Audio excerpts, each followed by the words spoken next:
Good afternoon, everyone. We've gone live in the back a little bit early, so we're still joining on time. We started the stream early to make sure we're learning. People will be able to see and hear us at the moment. We'll go live in about 2 minutes. We don't think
great. So she Thursday she was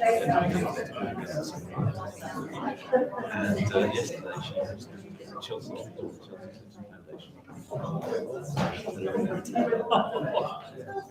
It's really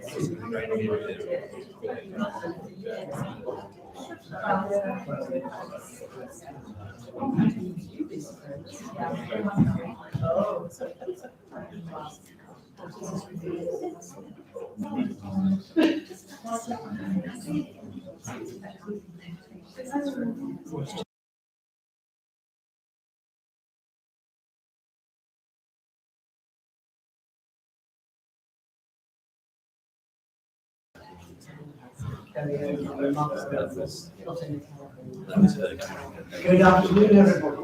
I'm Sean Lee, Chair of Surrey and Sussex Healthcare NHS Trust. Welcome to this annual general meeting. It's really good to see so many people here. It's also the first annual general meeting where we're holding it as a kind of hybrid meeting. So as you can see, we have a number of people in the room here in person, but we also have a number of other people who are joining online, and that's why we've got cameras up recording the event. So I do hope the technology works, but if at any time anybody experiences problems, those online in particular, please be aware that we will be uploading a recording of the meeting tomorrow on the website, so you can watch it back if you miss anything, or you just want to play back the highlights in Match of the Day or whatever. Over the course of the next 60 minutes or so, we're going to be sharing reflections of last year, a challenging year, but then which year isn't challenging. And we're going to talk a bit about our SASH charity.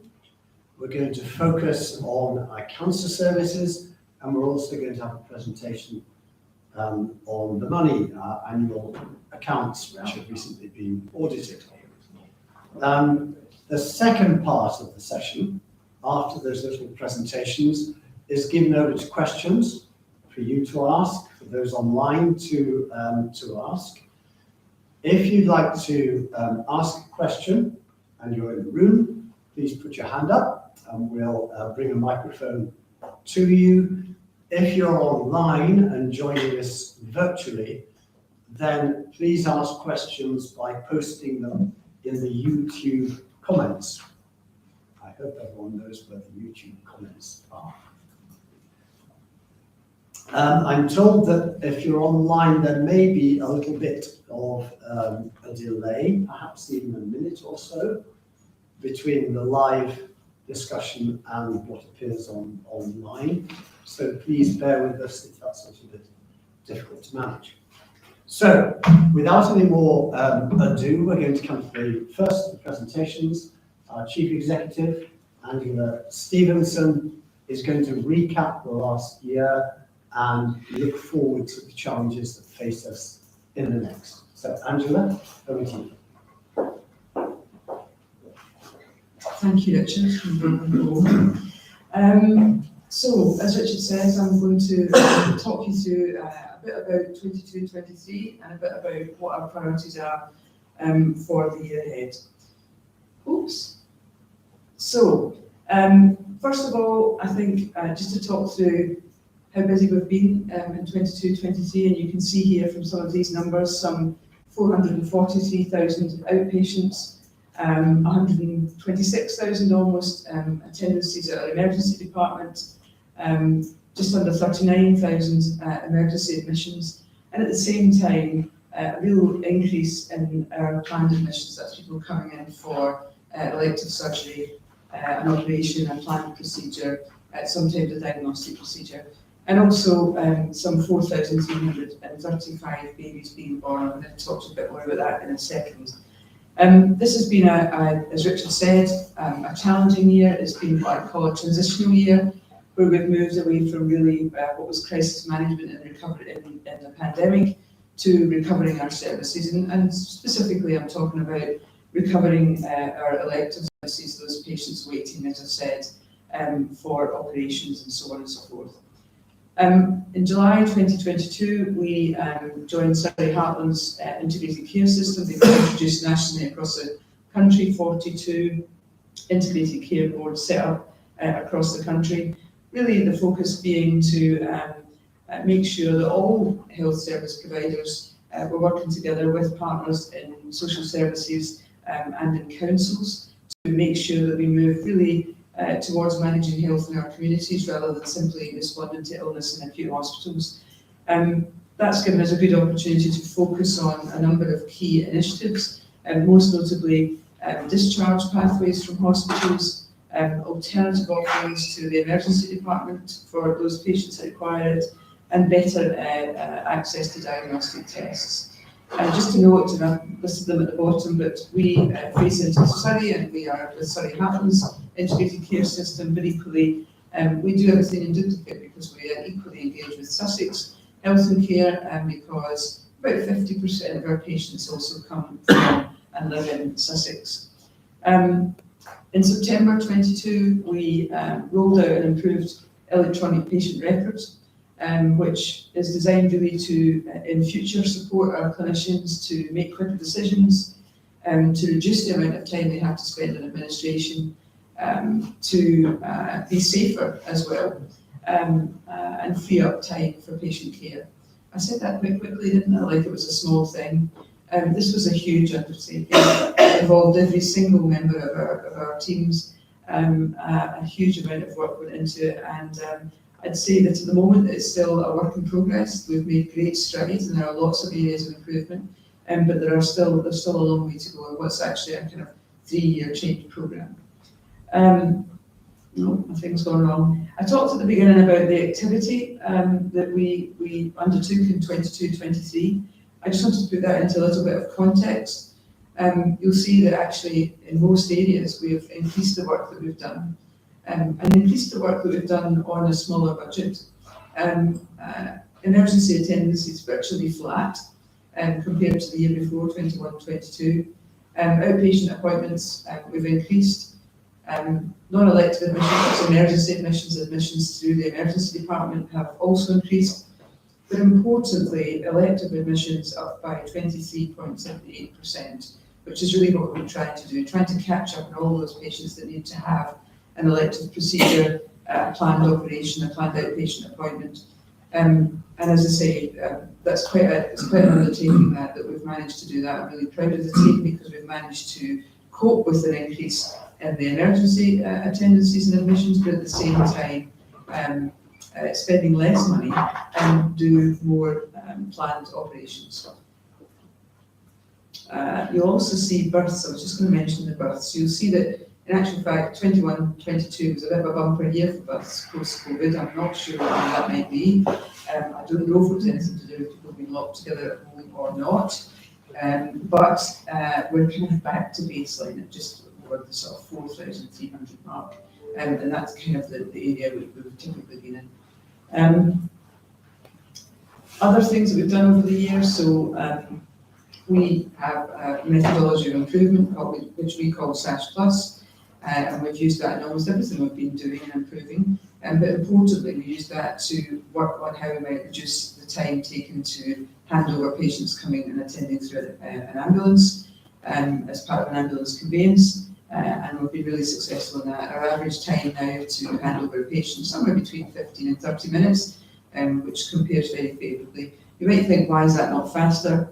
And indeed, that's a question we're asking all the time of ourselves. Why can't we get that faster? And that's just because of the sheer volume of patients in the emergency department at any one time.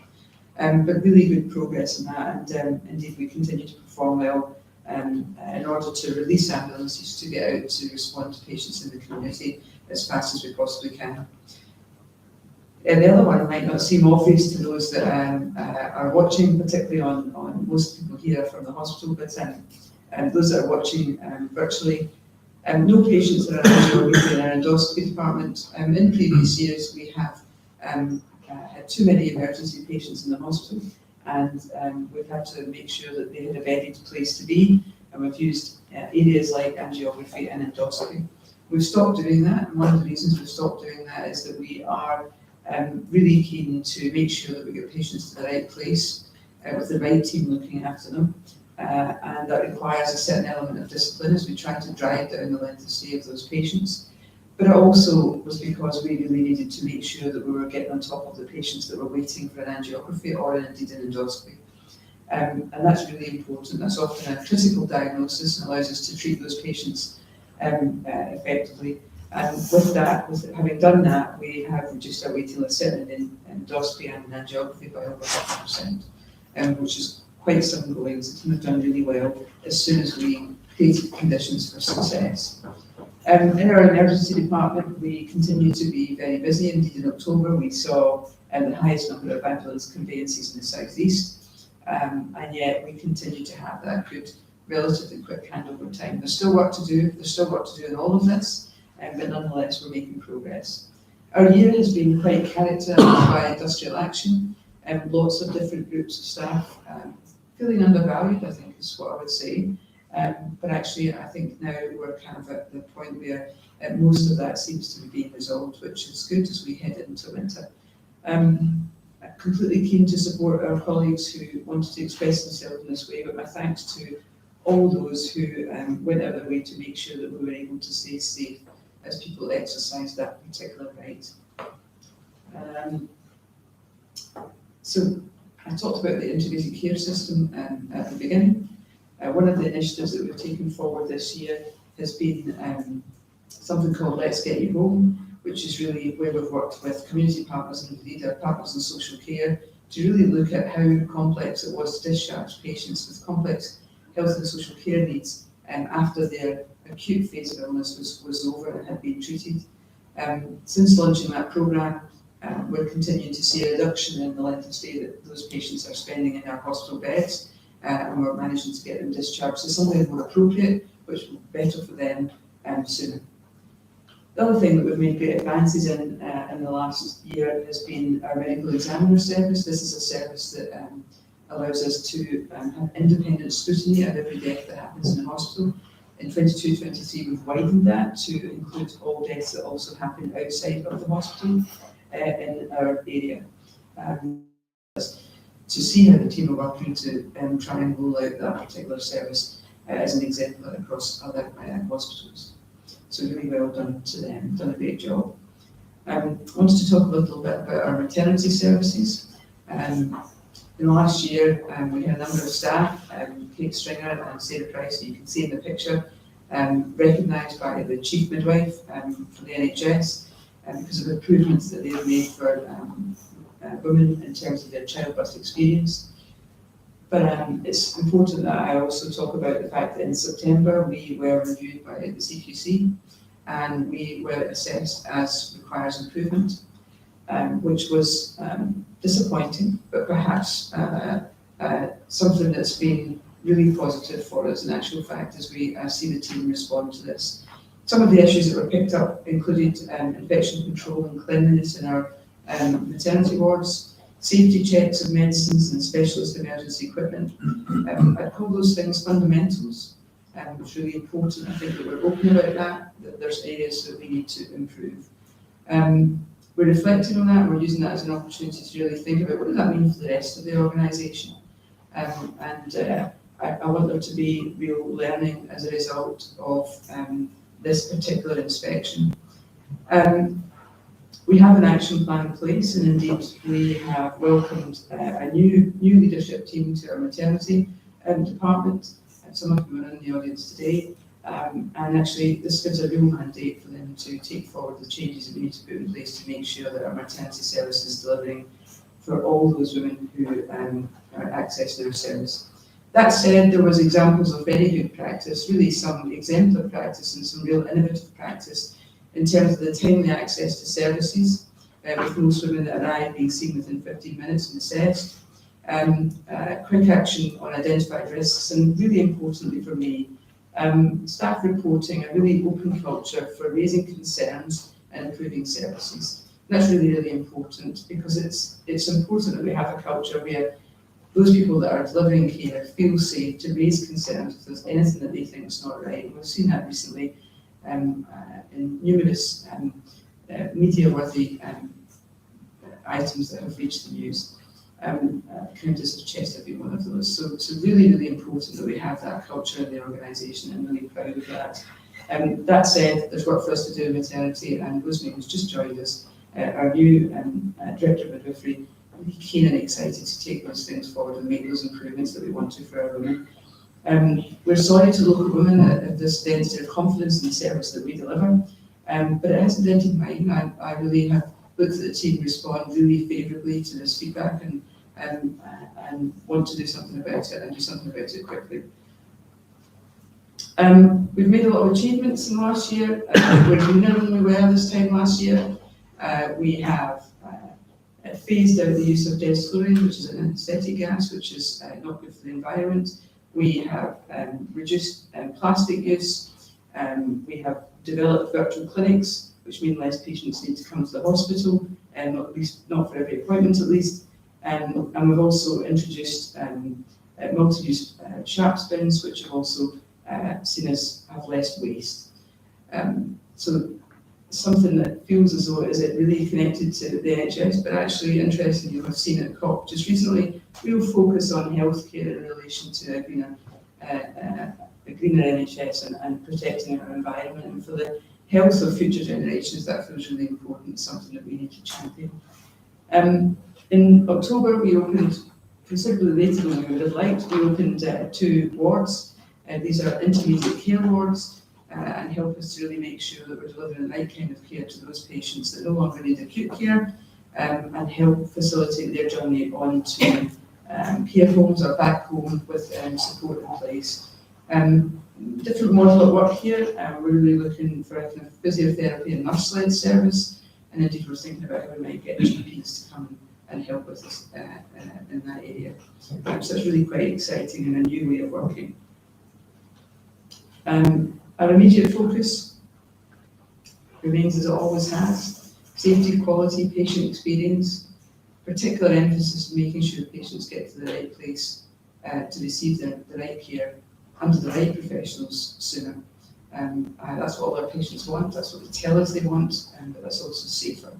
And that's our absolute focus as we head into winter. We're also focused on reducing elective waiting lists, and I have to acknowledge that the patients waiting on our waiting list are as deserving of our attention as those patients that are turning up in an emergency department, particularly those where they have time-related conditions, cancer appointments, and surgeries. And we know that through the pandemic, the patients on waiting lists have deteriorated, and we've really got to get them in and have their operations done. And hence my focus on the fact that we've managed to increase the number of elective procedures that we're undertaking despite the rise in emergency attendance. That's something that we want to continue through winter. We've reorganised the hospital to facilitate that because it feels so important. I don't want anyone feeling like they're waiting an operation, we're not prioritising getting there. We absolutely are. And of course, we're working on improving our maternity service, as I've just outlined. An exciting step forward in the summer, we introduced a new strategy as part of our work within the ICS, but also to really think about what did that mean for us. We are focused on delivering safe healthcare. We want to be a great place to work. We want to be a valued partner. We want to improve health outcomes, and we want to create a sustainable future for Surrey and Sussex Healthcare NHS Trust, but also for Surrey and Surrey Highlands, and also for Sussex NHS.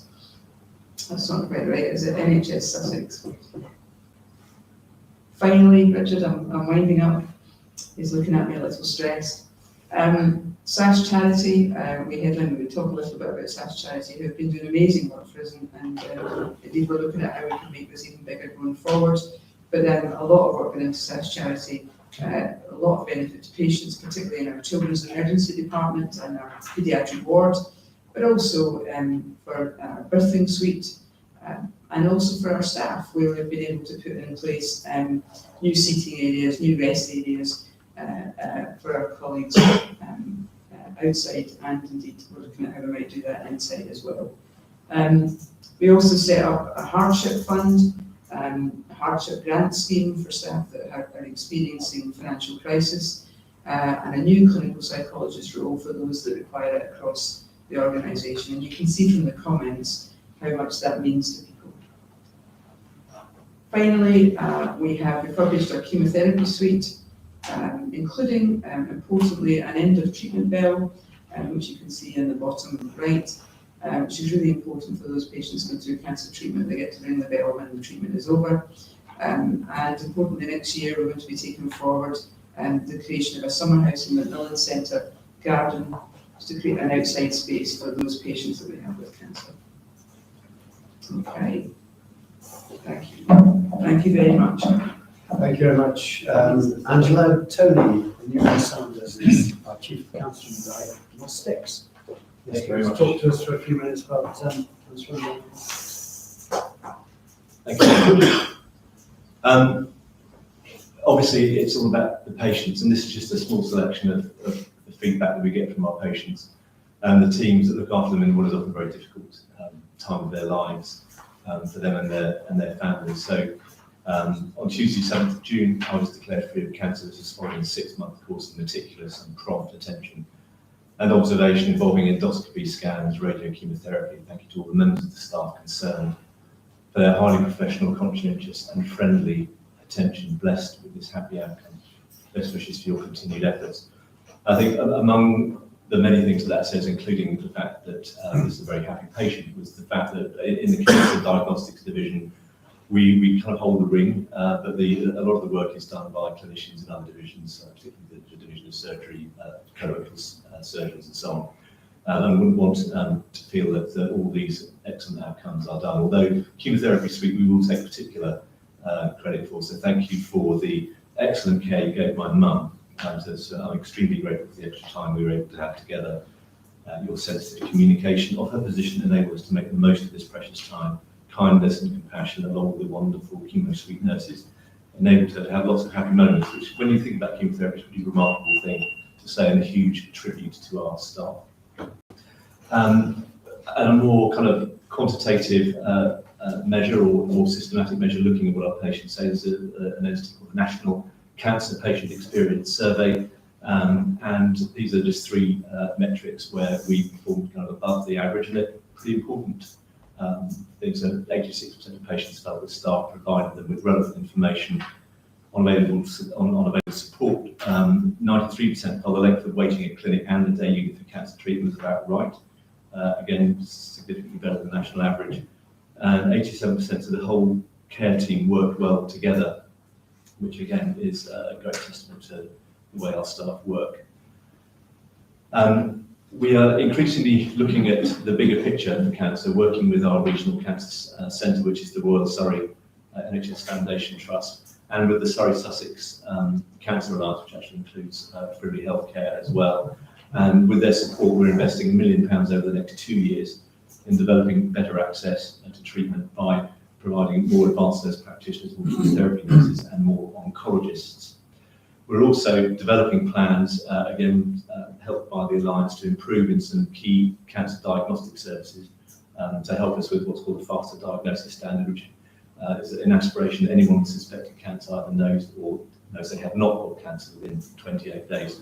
And at the moment, we're focusing on colorectal and gynecology cancers with new nurse-led services. A very important development, where, as in so many things, cancer is kind of leading the way, is personalised care, self-management pathways. So in 4 particular areas, we're focusing: breast, colorectal cancer, prostate cancer, and cervical cancer, with lymphoma, which is solid tumours of the blood system, due to launch in the new year. And this is giving patients much more access to us when they need us, rather than maybe waiting for a routine outpatient, being able to sort of phone in, or increasingly using our new Cerner patient portal, so they can do it online and interact with the service online, and it enables us to be much more responsive to their need, access to dedicated nursing and support teams. And regionally, we're recognised across the region that our data for this enhancement in care is recognised and reflects our commitment to putting the power in the hands of our patients at this difficult time of their lives. Just some data. There's hills and valleys here. This is the hill, in that the red is good, up is bad, and down is good. And these were patients waiting for diagnosis and treatment.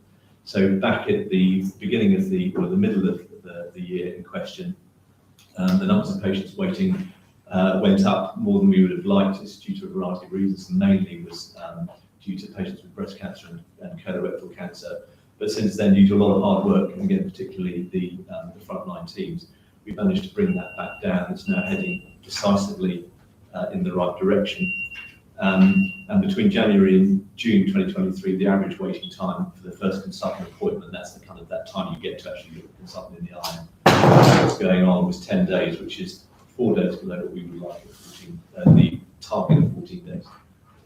The faster diagnosis standard I've alluded to. This is now the key metrics which we're held to account. It's previously been known by things like the 2-week wait pathway. But this is now that from the time as you're referred in with a suspected cancer, according to specified criteria, we need to get everybody either diagnosed or assured that they don't have cancer within 28 days. Again, it's rather corresponding to the hill on the previous slide. We had a bit of a valley where the number of patients hitting that target was much lower than we would have liked. But again, thanks to a lot of hard work, and in this case particularly by my colleagues working with me in diagnostic services, we are now back at the 75% target, and look like we're staying there and improving on it.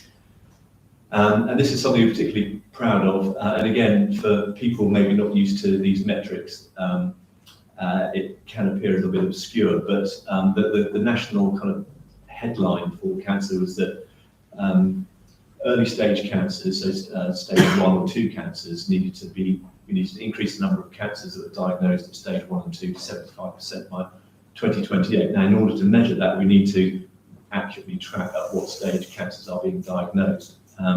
And in general, the NHS has not been great at that, but we've done a lot of work led by the Cancer Services team to improve the rate at which we are recording staging, and moved from over 50% in Q1 to over 80% in the last quarter of the year in question. And we're recognised nationally for our achievements in that area. And I'll talk about the account. Oh no, but I'll take questions later. Thanks very much. So the third and last of our mini presentations is from our Chief Finance Officer, Paul Simpson, who's going to present the accounts and our financial performance. Over to you, Paul, and after that, it's time for questions. So we'll have a little panel up at the front to answer whatever questions you may wish to ask. Good afternoon. Oh, that's the wrong name. So first of all, our accounts are late this year, and just to explain a little bit about that, that's mainly due to capacity. So our external auditors had a number of other things to deal with this year, including the councils. There were 2 sets of accounts for the commissioners, the integrated care boards and the CCGs. And it ended up with us not getting our accounts signed off until November. So that's one of the reasons why this AGM is a little bit later in the year. However, the accounts have been signed off. They've been approved by the Audit and Assurance Committee on behalf of the board. That happened at the end of October. And then on the 3rd of November, we sent the accounts off to NHS England, and we had an unqualified audit opinion from BDO LLP on that day. There were no material issues in the accounts themselves. However, the auditors note our move into deficit. We had a £26.5 million deficit last year. And for those of you who come to general meetings, and you'll see from that chart, we have moved from a position of surplus into a position of quite a significant deficit. I'll talk about that shortly. So we had a £9.2 million surplus in the year previously, which was 21-23. There are 4 reasons why we have moved into deficit. The first one is the underlying deficit within our health system now sits in the trust. So back in 2019-20, we had a surplus of, I think, about £6 million that year. But the CCGs, who were the clinical commissioning groups, who were the commissioners at that time, they had a deficit of about 120 million. And one of the things about the integration, the integrated care system that we're now in, we are now sharing, if you like, that financial issue between us. And it's now for us to resolve that. But there are other reasons why we are in deficit. These are more NHS-wide rather than local. The first one is that Department of Health and Social Care are recovering savings that we didn't deliver during COVID. And there is pressure, as all of you will know, on public sector resourcing currently. So that is reducing the amount of the allocation that integrated care boards get, and that reduces the amount of money that we get paid. We also, like the rest of the NHS, this trust has increased its staffing numbers compared to 2019-20 by about, on a worked basis, by about 15%. Now that's about the same as the average across the NHS. And there are various reasons for that, including some increases which are, I would say, justifiable, but the other increases are not regarded as justifiable because the amount of activity, the number of patients that we treat has not increased. There has been a loss of productivity across the NHS as we've gone through COVID, and one of the challenges for us now is to recover that. The final thing is there was significant additional funding provided to the NHS during COVID. It was expensive to deal with all the things that were going on. That funding was removed largely in 22-23. A bit of it remains in 23-24, and then in 24-25, the year after this, that will be lost almost completely, I think. You probably can't see that waterfall chart, which is in our annual report, but that shows the movement from 22-23 with a £26.5 million deficit at the start to our planned deficit of £31.7 million on the right-hand side there. That describes what the reasons for that are. That large reduction between the 26.5, that's most of the non-recurrent funding coming out, and you'll see other things going down as we reach the end there. we end up with an underlying problem of about £67.5 million, and we've therefore had to have a very substantial savings plan, which is about £36 million. Delivering that would have halved the underlying deficit in 1 year. But I'm not sure that we're going to get there. We're going through a reforecast exercise with our integrated care system at the moment, as is the rest of the NHS. We expect that we'll be able to deliver most of our core savings plan, but the impact of industrial action has been quite significant. So the reforecast is driven by the extra money that the government has awarded the NHS. So there's about £1.1 billion that's been given out to the NHS. We will get a part of that. But as part of the deal, we need to get closer to our financial plan as we go through the rest of the year. I think that with the funding which compensates for the industrial action, we will probably deliver our core savings plan, which was set at £24.1 million. Anyway, it's been a challenging year, and it will be challenging moving forward. Our auditors have done a report as part of the annual accounts on value for money, and they have identified, in the formal phrase, no significant weaknesses. Again, you can't read that bit there. The auditors are, as I say, very conscious of the deficit position that the trust is in, and they comment on that. However, they found that our systems and processes in place are robust. We have initiated a number of things. We have something called an Executive Financial Recovery Committee. We've got an extensive series of work streams, and we're looking to do a number of things that regains that productivity. We've managed to save £5.2 million up to month 7, up to October, just on nursing agency, as an example. So the auditors gave us a clean bill of health, if you like, on all of those things, the governance and improving economic efficiency and effectiveness, while noting that deficit position. And I will finish there. Richard. Thank you very much, Paul. So as it says on the screen, any questions? And we have a panel to answer all the questions. So please take your places. Angela Stevenson, Chief Executive, Karen Green, Chief Operating Officer, Katrina O'Shea, who's our Deputy Chief Nurse, Emma Shetty, Medical Director, and Paul Simpson, who's speaking with Chief Finance Officer. Right, I'm going to squeeze along. No, you're fine.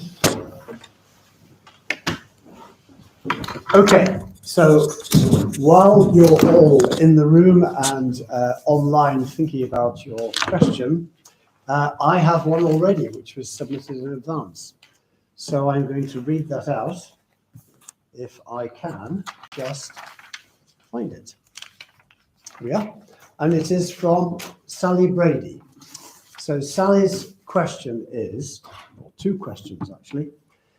It's now over a year since the Council of Governors was disbanded following a decision to this effect being taken by the board at its September 2022 meeting.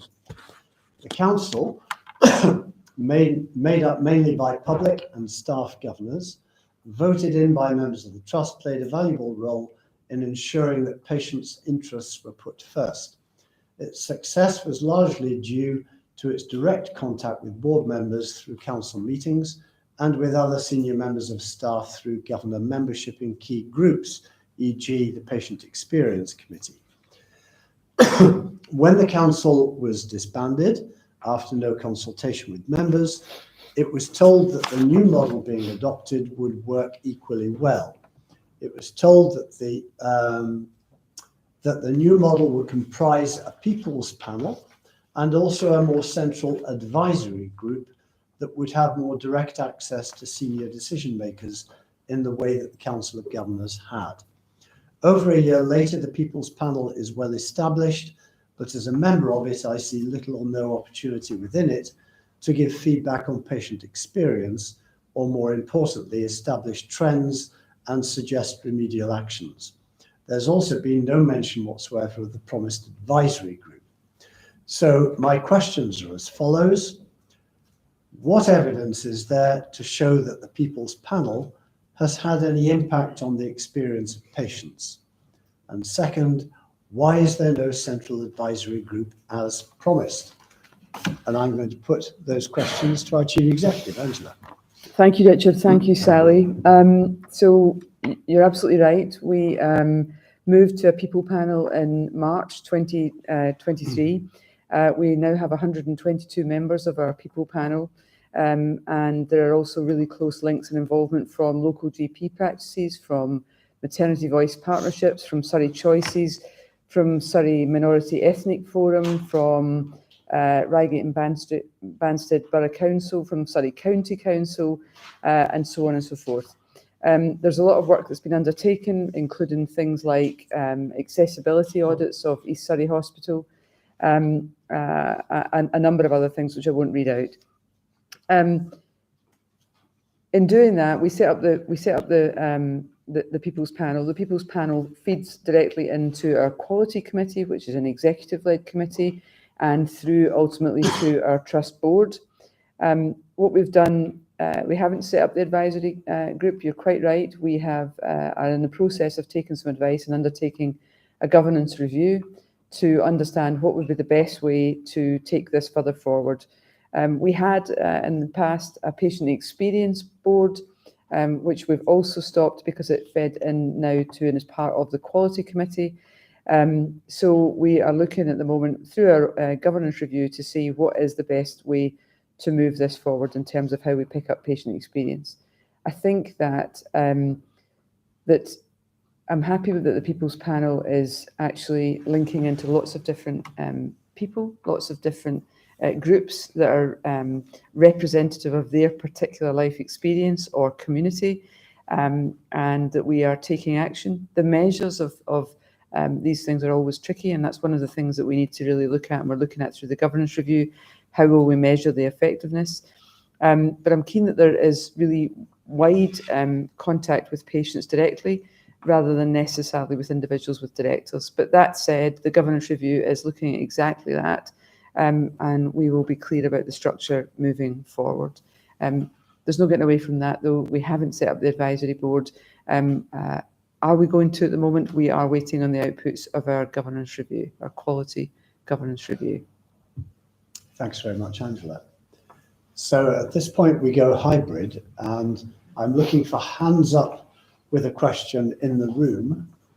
And Colin, Colin, there may be questions coming up online as well. So we have a question over there. No, can you hear me? Yes. Yes, we can. Well, generally, I was born in the area.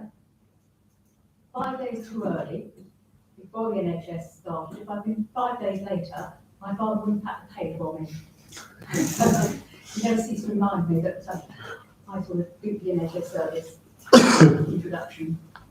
What I was really going to say was that I think, anecdotally and in my own experience, it's a lack of joined up thinking between departments that can lead to problems. Like most people of my age, 75 plus, bits of me away now. There's not much of me that works as well now as it did 50 years ago. And so I come and see various different departments. And when I moved, every department I had to tell my address. No, that's my last address, you know. There's just not the sort of integrated services that there seems that there should be in this day and age. And going on to another more important point about cancer services, my next door neighbour has terminal cancer. He's been very well treated, both at Royal Surrey and subsequently at St Luke's. Earlier this year, they decided that the benefit he was receiving from chemotherapy was outweighed by the side effects. And so they're now letting nature take its course.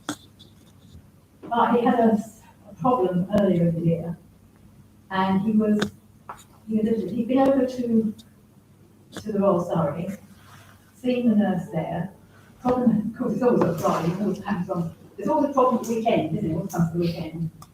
And he had this problem over the weekend, phoned up, couldn't get through to a nurse. Another nurse said, oh, wait till Monday. Fortunately, his grandson is a doctor in Suffolk actually.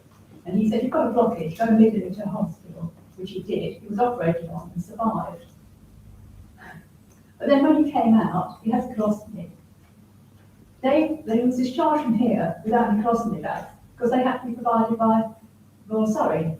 And Royal Surrey said, oh no, you had an operation over there, we're not providing you with a colostomy bag. So they ended up without any colostomy bags. So I mean, is this acceptable? Okay, thank you very much for those questions. I'm sorry that your neighbour has had such a difficult time. Tony, do you want to respond on the questions about cancer treatment and the colostomy?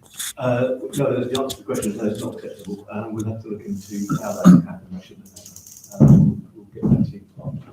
Thank you for the question. I'm going to just hand over to our Chief Operating Officer, actually, who maybe will want to say a little bit more.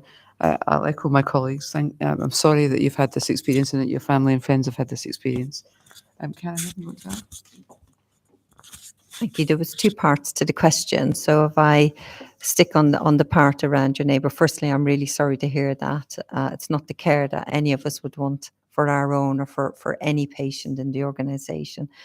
And it's difficult to understand what led to that decision being made, because all nurses in their own clinical areas want to do the best for patients being discharged. So as Tony said, if possible, I think there's learning in that for us, and I'm very happy to take some details, even if it's not necessarily just patient identifiable. So let Tony and I look into that afterwards. But I would hope it's an unusual occurrence. However, I want to be confident with Tony that it is.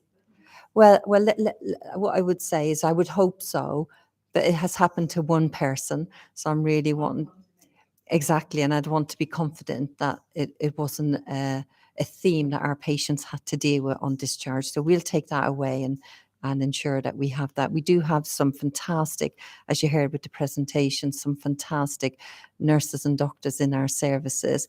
And also the patient survey. We know we get it right in a lot of occasions, but it only takes one patient under immense challenging circumstances to really get it wrong. So we will look into that. On the first point around the joint up thinking across departments, in terms of always having to repeat addresses, I think that is a reasonably common theme and an absolute area of frustration for patients or any service users. I think it's not necessarily just typical for us here. However, as you'll have seen with some of the presentation in particular that Angela did, we are increasingly moving into a better digital space. And you might imagine a future whereby you give the details to one person and it's accessible throughout. But we've got a little more to do in that space as well. Indeed, we have the Chief Digital Officer in the room today that I'm sure is listening intently with that. We do try our best, but it is a theme and we are on a journey, I would say, to address that. Can I just say one other thing? There's something wider than the digital element for me in what you've said. It's a thing that particularly distresses me when I feel that people are having to feel that they're fighting to get good care or to get care at all. And I think that as healthcare has become more and more complex and pathways for patients have become more complex, and I think that is something we're constantly striving to get better. So thank you for the feedback. We'll take that away. And as Karen says, there's learning there for us. But thank you for the challenge. Thank you. Other questions? Yes, please.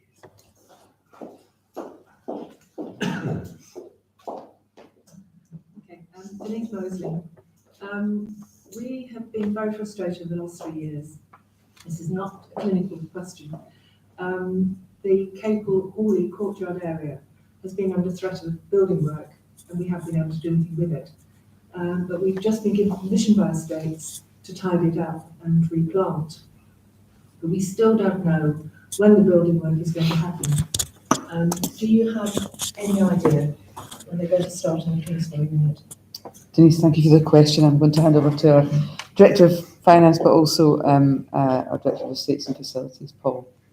Okay, are you talking about the courtyard that's next to Chemo? We don't have an immediate plan to do significant works there, but it sounds like we need to do something. So we've got quite an extensive list of things to do around the site. I'll make sure we add that to the list. Yeah, I mean, what we need really to know is, are we still going to be able to get into the courtyard, keep it tidy? What, in terms of volunteers working out there? I'm sure we can sort that out, yes, yes. For the garden, Denise, yeah? Sorry? For the gardening, For the gardening? yeah. Something like that, I'll go and have a look and see what we can do to make that a bit easier for you. Okay, good. Thank you for the question. That looks like it's going to help us all. It will be great though, because all our gardens look fantastic, and I have walked past it recently and thought it looked a little naked. Yeah, so we will do everything we can to make sure that we can get you in there quickly so that it looks good for spring. Thank you for all that you do there, Denise. Yes, indeed. Good, thanks for the question. Other questions around the room? Anything online? So far, we haven't received any questions online.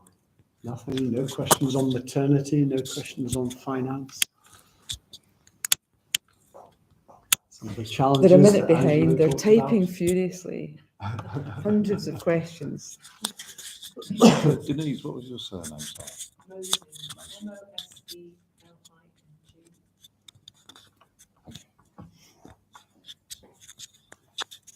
Any other questions? We've got another 10 minutes or so. If we're not going to get any more questions, I'm going to draw a line. Janet. Jane couldn't quite cope with the gap, couldn't quite cope with the silence. Thank you for filling it, Jane. It's a question about Crawley. As a Crawley resident, I'm really quite interested in what is happening with the diagnostic centre. Is it still in the proposed area, or is it actually happening? So I'm going to hand you over to several people that are actually in the audience surrounding you. We've got Tony Newman-Sanders, who we will talk to this, but equally we've got Anushka, who's been doing a lot of that work, and we've also got Ellie behind you. So I'm going to pass this little microphone. And somewhere between the three, we'll give you all the detail. It is happening. It's a key plank of the National Diagnostic Transformation Programme. And although we've been negotiating, shifting goalposts around the finances, it is happening. Architects have been in. The idea is to set up something which blends seamlessly with the existing diagnostics, so that people can come in to, whether it's a breathlessness pathway, whether it's some of the cancer pathways, whether it's pathways yet to be agreed with GPs. So we're working on what I'm calling a funny turns pathway, but all these things are being scoped and planned for this community diagnostic centre. So the idea is it will be the main offer that we will be able to make to patients who need diagnostics, who don't necessarily want to sort of go into an acute site and have complex outpatients appointments, where we can work with GPs to give them a more comprehensive, joined up diagnostic centre. We're also working with Queen Victoria Hospital on what's called a non-specific symptoms pathway, which the Cancer Alliance are helping us to put together, which is one of a common problem that GPs have. Someone comes in, they're kind of slightly worried, but not particularly worried that they might have cancer, but they don't quite know what's wrong with them, and they need a whole series of tests and maybe some light touch expert clinical opinion to reassure everyone, and we'll be working that up over the next 12 months as well. I don't know if Anushka's got anything to add to that. Thank you. Ellie's actually doing all the hard work, and she loves the limelight, so I'm going to get the microphone. I don't actually have anything else to add, other than in the interim, while the building work is going on, we have increased our capacity for diagnostic tests at Crawley as well. So we are doing a lot more diagnostic services from Crawley at the moment, and in the interim while the build work is happening. Thanks so much, Tony and Ellie. Any other questions? What other questions are there?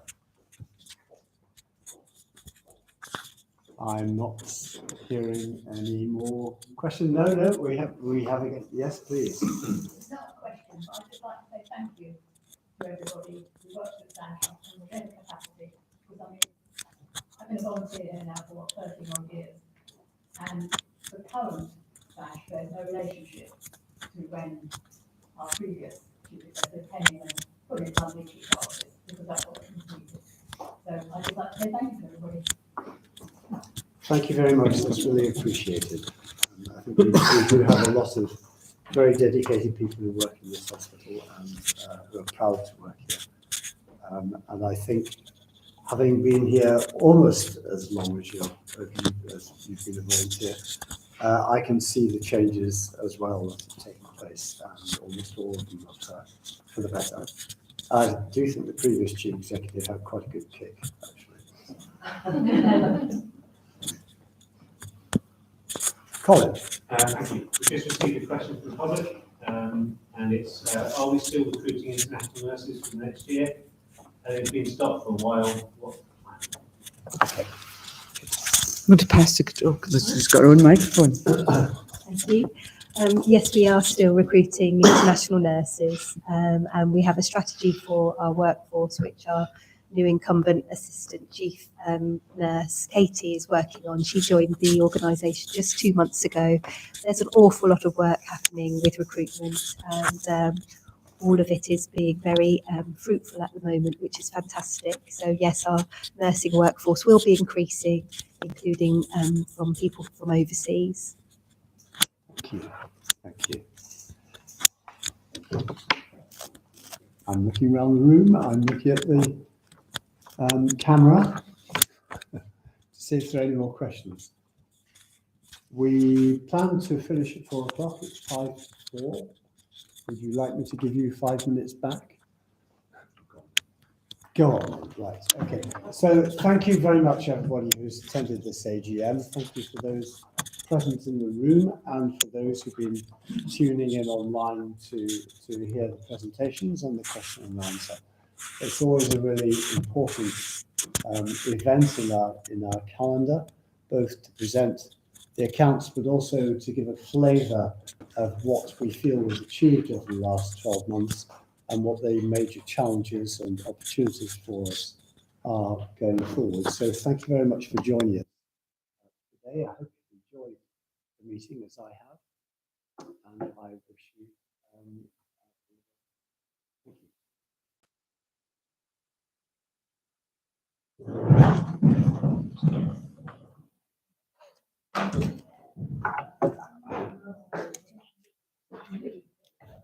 you.